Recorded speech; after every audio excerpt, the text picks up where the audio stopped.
Ambati Silks, Kanchipuram Saree Store, now in Vijayawada. Exclusive Pattu Sarees, Salwas and Lehengas. కేంద్ర ప్రభుత్వంలో కొత్త సమీకరణలు రాబోతున్నాయి. ఎవరు ఊహించని విధంగా బీహార్ ముఖ్యమంత్రి నితీష్ కుమార్ రాజీనామా చేయడం, రాజ్యసభకి నామినేషన్ దాఖలు చేయడం, ఇక ఆయన ఎన్నిక లాంఛనప్రాయం. ఆ తర్వాత క్యాబినెట్ విస్తరణ జరగబోతోంది. నితీష్ కుమార్ రైల్వే శాఖ తీసుకునే అవకాశం ఉందనే ఫీలర్స్ వస్తున్నాయి. వీటితో పాటు మరికొన్ని మార్పులకి కూడా ఆస్కారం ఉందనేటువంటి చర్చ ఆసక్తికరంగా మారింది. ఈసారి కేంద్ర ప్రభుత్వంలో జనసేన పార్టీ జాయిన్ అవబోతుందనేటువంటి సంకేతాలు స్పష్టంగా కనిపిస్తున్నాయి. దీనికి 2-3 ఈక్వేషన్స్ జోడించి చూస్తే మరొక 2 నెలల్లో ఆంధ్రప్రదేశ్లో కూడా రాజ్యసభ స్థానాలు 4 ఖాళీ అవుతున్నాయి.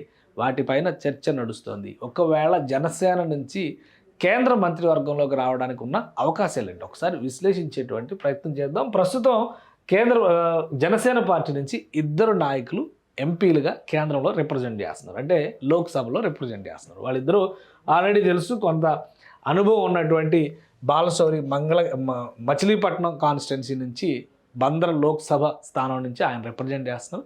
కాకినాడ లోక్సభ నుంచి ఉదయ్ శ్రీనివాస్ రిప్రజెంట్ చేస్తున్నారు. సో ఏవి జనసేన పార్టీకి సంబంధించినటువంటి కార్యాచరణ ప్రణాళికలు ఉన్నా కానీ ఢిల్లీలో చక్కబెట్టేది వీళ్ళిద్దరే. వీళ్ళల్లో బాలశౌరికి కొంత అనుభవం ఉంది, గతంలో కూడా ఆయన ఎంపీగా చేశారు కాబట్టి ఈయన ఫస్ట్ టైం ఎంపీ. యథావిధిగా ఇప్పుడున్నటువంటి ఏ ఈక్వేషన్స్లో మార్పులు లేకుండా మంత్రివర్గంలో అవకాశం ఇవ్వాలంటే సీనియారిటీ ప్రకారం బాలశౌరికి ఛాన్స్ దక్కుతుంది అని అందరూ అనుకుంటారు. కానీ పవన్ కళ్యాణ్ కేంద్ర మంత్రివర్గంలోకి వస్తున్నారనేటువంటి ప్రచారం కూడా పెద్ద ఎత్తునే జరుగుతుంది. అయితే నాకున్న రిపోర్ట్స్ ప్రకారం చూస్తే పవన్ కళ్యాణ్ గారు ఇప్పుడు ఆంధ్రప్రదేశ్ని వదిలిపెట్టి కేంద్రంలోకి వెళ్ళేటువంటి అవకాశం కనిపించడం లేదు. సో ఇప్పుడు 2 పాసిబిలిటీస్ కనిపిస్తున్నాయి. రాజ్యసభ స్థానాలకు సంబంధించి ఆంధ్రప్రదేశ్లో మొత్తం 4 స్థానాలు ఖాళీ అవుతున్నాయి. ఈ 4 స్థానాలకి సంబంధించి ఇప్పటికే ఒక ఈక్వేషన్ వచ్చేసింది. టీడీపీకి 2 స్థానాలు, బీజేపీకి 1 స్థానం, అలానే జనసేన పార్టీకి 1 స్థానం. ఈ 1 స్థానానికి జనసేన ఎవరిని పంపించబోతుంది అనేది ఆసక్తికరంగా మారుతోంది.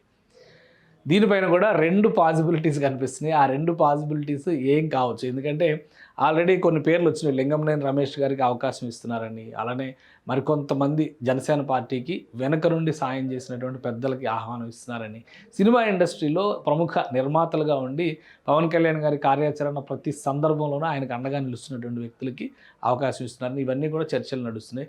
చిరంజీవి గారి కుటుంబంలో నుంచి మనం ఒకసారి లెక్కేసి చూస్తే కనుక ఆల్రెడీ చిరంజీవి గారు కేంద్రంలో రాజ్యసభకి రిప్రజెంట్ చేశారన్న విషయం అందరికీ తెలుసు. 3 అన్నదమ్ములకి సంబంధించినటువంటి చరిత్రను ఒకసారి చూసుకుంటే కనుక ఈయన రాజ్యసభకి రిప్రజెంట్ చేశారు. కేంద్ర మంత్రిగా కూడా అనుభవం ఉన్నటువంటి కేంద్ర పర్యాటక శాఖ మంత్రిగా ఇండిపెండెంట్ ఛార్జ్తో ఆయన వ్యవహరించారు. ఇప్పుడు ప్రస్తుతం నాగబాబు గారు ఎమ్మెల్సీగా ఆంధ్రప్రదేశ్ శాసన మండలిలో ఉన్నారు. అయితే ఆయనకి రాష్ట్ర మంత్రివర్గంలో చోటు కల్పిస్తారు అనేటువంటి హామీ నేరుగా ముఖ్యమంత్రి చంద్రబాబు నాయుడు నుంచే ఉంది. కానీ కొన్ని ఈక్వేషన్స్ ఫలితంగా, అలానే జనసేన పార్టీ తీసుకున్నటువంటి మంత్రి పదవులు, ఆల్రెడీ జనసేన నుంచి 3 మంత్రి పదవులు రాష్ట్ర మంత్రివర్గంలో రిప్రజెంట్ చేస్తున్నారు. ఆ 3 మంత్రి పదవుల్లో ఒకటి పవన్ కళ్యాణ్ గారు, 2 కందుల దుర్గేష్ గారు, ఇద్దరు ఒకటే సామాజిక వర్గం అనేటువంటి అభిప్రాయం ఉంది. అలానే మరొకరు నాదెండ్ల మనోహర్ గారు, ఆయన మరొక సామాజిక వర్గం అనేటువంటి అభిప్రాయం ఉంది. సో ఇప్పుడు ఆ ఈక్వేషన్స్ పరంగా చూస్తే మళ్ళీ నాగబాబు గారిని తీసుకొస్తే కనుక ఇక్కడ 3 అయ్యేటువంటి అవకాశం ఉంటుంది. మొత్తం 4 రిప్రజెంటేషన్లో 3 ఒకే సామాజిక వర్గం అనేటువంటి విమర్శ వస్తుందని చర్చ నడుస్తుంది. ప్లస్ అన్నాతమ్ములు ఒకే క్యాబినెట్లో అనేటువంటి దాని మీద కూడా ఆల్రెడీ విపక్షాలు కొన్ని అస్త్రాలు ఎక్కుపెట్టినాయి. సో వీటన్నిటి ఫలితంగానే కొంతవరకు జాప్యం జరుగుతోంది, కానీ హామీ ఇచ్చి దాదాపు ఏడాది గడుస్తోంది అనేటువంటి చర్చ కూడా నడుస్తుంది. సో ఈ ఈక్వేషన్స్ నేపథ్యంలో నాగబాబుని మరొకసారి రాజ్యసభకి పంపిస్తారు అనేటువంటి అంశం పైన కూడా ఒక ఆసక్తికరమైన, ఇది పక్కగా జరుగుతుందని కాదు కానీ పాసిబిలిటీస్ పైన చర్చ జరుగుతుంది. మళ్ళీ చిరంజీవి గారిని రాజ్యసభకు పంపించి కేంద్ర మంత్రివర్గంలో తీసుకుంటే ఆ లెక్క వేరే ఉంటుంది, కానీ అది జరిగే అవకాశాలు ఎంతవరకు ఉన్నాయనేది మనం చెప్పలేము. చిరంజీవి గారు కూడా దానికి యాక్సెప్ట్ చేసేటువంటి స్థితిలో ఇప్పుడు లేరు. ఆయన సినిమా ఇండస్ట్రీలో చాలా ప్రశాంతంగా, హ్యాపీగా, హాయిగా ఉన్నారు. కాబట్టి 2 బ్రదర్స్ రాజకీయాల్లో బిజీగా ఉన్నారు కాబట్టి ఆయన ఇండస్ట్రీలో ఉండడానికే ప్రిఫరెన్స్ ఇస్తారు. సో నాగబాబు గారిని శాసన మండలి నుంచి రాజ్యసభకి పంపిస్తారా అనేటువంటి ఒక చర్చ, ఆసక్తికరమైనటువంటి విశ్లేషణ వినిపిస్తుంది. ఏదైనా ఈ 2 నెలల్లో జరగబోయేటువంటి పరిణామాల మీదే అది ఆధారపడి ఉంటుంది. ఎందుకంటే కేంద్ర మంత్రివర్గంలో ఆల్రెడీ ఆంధ్రప్రదేశ్ నుంచి 3 మంత్రులు రిప్రజెంట్ చేస్తున్నారు. ఆ 3లో 2 టీడీపీకి చెందినటువంటి పదవులు, మరొకటి బీజేపీకి చెందినటువంటి పదవి. ఎందుకంటే టీడీపీ నుంచి రామ్మోహన్ నాయుడు గారు క్యాబినెట్ హోదా మినిస్టర్గా ఉన్నారు. అలానే పెమ్మసాని చంద్రశేఖర్ గారు సహాయ మంత్రి హోదాలో ఉన్నారు. మరొక సహాయ మంత్రిగా బీజేపీ నుంచి శ్రీనివాస వర్మ గారు రిప్రజెంట్ చేస్తున్నారు. కానీ అందుకనే బీజేపీ నుంచి మరొకరి కంటే కూడా, టీడీపీ నుంచి మరొకరి కంటే కూడా జనసేనకి ఈసారి అవకాశం ఇవ్వాలి. పవన్ కళ్యాణ్ని స్టార్ క్యాంపెయినర్గా రాబోయేటువంటి రోజుల్లో తమిళనాడు, వెస్ట్ బెంగాల్ ఎన్నికల్లో పవన్ కళ్యాణ్ని విస్తృతంగా ఉపయోగించుకోవాలని కేంద్ర ప్రభుత్వం, ముఖ్యంగా బీజేపీ అధినాయకత్వం ఆశిస్తోంది. ఈ క్రమంలోనే జనసేనకి కేంద్ర మంత్రి పదవి కంపల్సరీ అనేటువంటి చర్చ నడుస్తుంది. ఇదే నిజమైతే ఎవరు మంత్రివర్గంలోకి వస్తారు కొద్ది రోజులు వెయిట్ చేసి చూడాల్సిందే.